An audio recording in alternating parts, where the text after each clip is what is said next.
Okay, so let's get into our first topic for this episode, which is Dead Pigs. This is Cathy Yan, director of Birds of Prey's first feature. It is a Chinese feature, so it's in Chinese with subtitles. Well, most of it is. There's a couple characters that are American, so there is a little bit of like English speaking in the movie.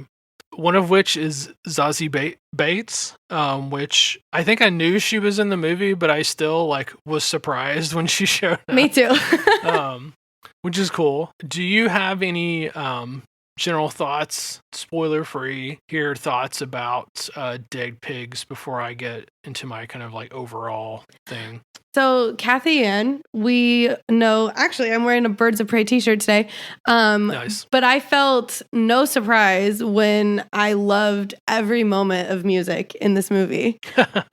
And it's got this like kind of like dark thing going on. Like a lot of the music is like really upbeat, but still feels kind of sinister.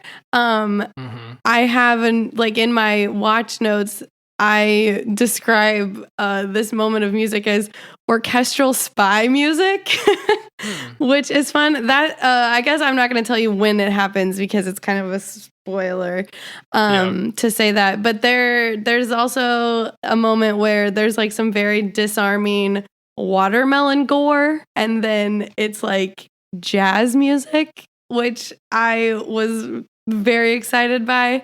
I described Pixie as like a sprawling, weaving narrative that kind of tightens up as we make our way through the movie.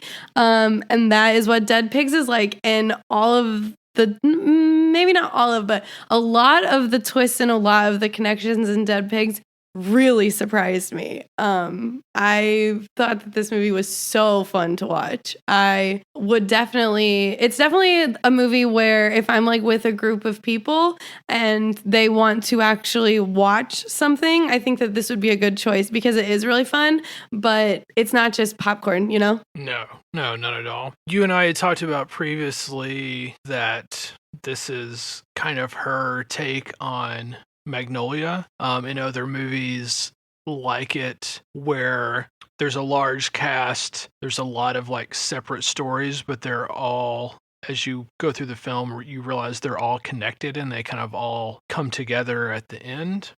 And that's, partially in our discussion of me recommending that movie to you when we were talking about movies from 2000. And I think that influence is visible. It's not quite as like melancholy as Magnolia is. There's a lot of Robert Altman's movies are also kind of like that if you're looking for other influences on Dead Pigs.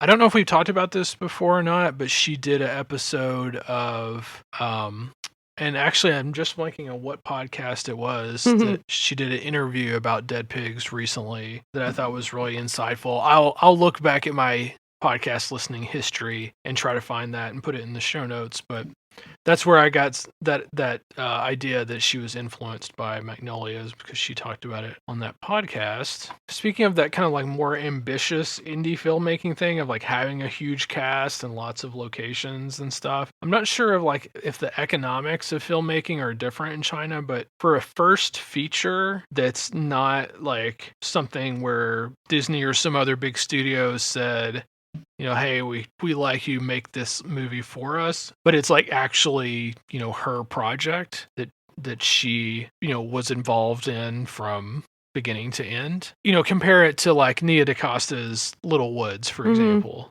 which is obviously a much more straightforward, simple to make movie, even though it has multiple locations and a good cast. I could see with some of the set pieces, some of the scenes in this movie, why that would indicate to someone that she's a good person to do, an action movie like Birds of Prey, because she's obviously, as a director, able to deal with a lot of different logistics and big, sets and stuff like that. On all different scales and shift between tones and stuff like that a lot of movies now really kind of demand, as we were talking about previously. That's pretty much it. Like I don't know that going through the plot or anything like that would really benefit us.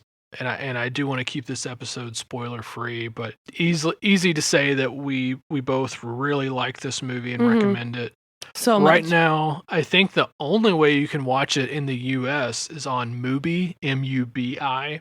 A lot of different podcasts and stuff offer 30-day trials, or if you just go to the site, you can just get a 1 week trial, but it's just $10 a month, which is, I mean, even if you pay $10 and you just watch this movie, I think that's worth it. The movie is Totally. actually